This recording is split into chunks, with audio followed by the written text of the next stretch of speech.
Melbourne, Australia on Sunday added to growing pressure on China over its handling of the novel coronavirus, questioning its transparency and demanding an international investigation into the origins of the virus and how it spread.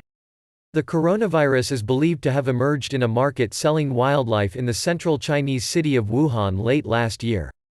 It has spread around the world, infecting some 2.3 million people and killing nearly 160,000 of them, according to Reuters calculations.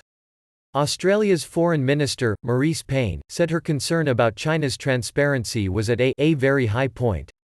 The issues around the coronavirus are issues for independent review, and I think that it is important that we do that, Payne told ABC television. In fact, Australia will absolutely insist on that. Australia has managed to get its epidemic under control before it strained its public health system, reporting 53 new cases on Sunday. They took its total to 6,586, according to the Health Ministry data. There have been 71 deaths in Australia. The rate of increase in new cases has been below 1% for 7 consecutive days, much lower than in many other countries. Payne's call for an enquiry into the outbreak comes at time of tense ties between her country and its most important trading partner. Relations have deteriorated amid Australian accusations of Chinese meddling in domestic affairs and concern about what Australia sees as China's growing, and undue, influence in the Pacific region. My trust in China is predicated in the long term, Payne said.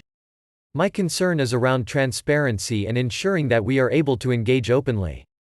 Australia's call for an investigation comes as US President Donald Trump has been stepping up his criticism of China.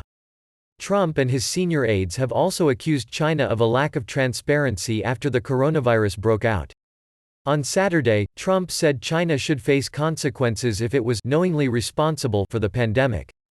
China dismisses such criticism, saying it has been open about the outbreak and in warning the world about it.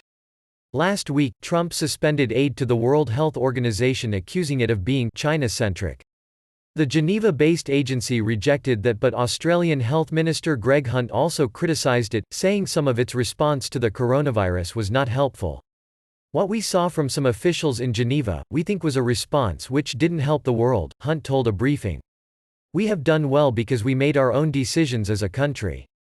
Australia went against the advice of the WHO on February 1 and banned people arriving from China. It later closed its borders and imposed strict curbs on public movements. Hunt said Australia was winning in its campaign against the coronavirus but had not yet won. We have to focus on containment and capacity, he said. Neighbouring New Zealand, which adopted one of the world's harshest lockdowns even before reporting a first death, has been even more successful in suppressing coronavirus. There were 4 new confirmed cases in New Zealand on Sunday, bringing the total of infections to 1,098. 11 people have died, Health Ministry data showed. I know it hasn't been easy, but it has been working, Prime Minister Jacinda Ardern said at a televised briefing. She said her government will meet on Monday to decide whether to ease social distancing restrictions.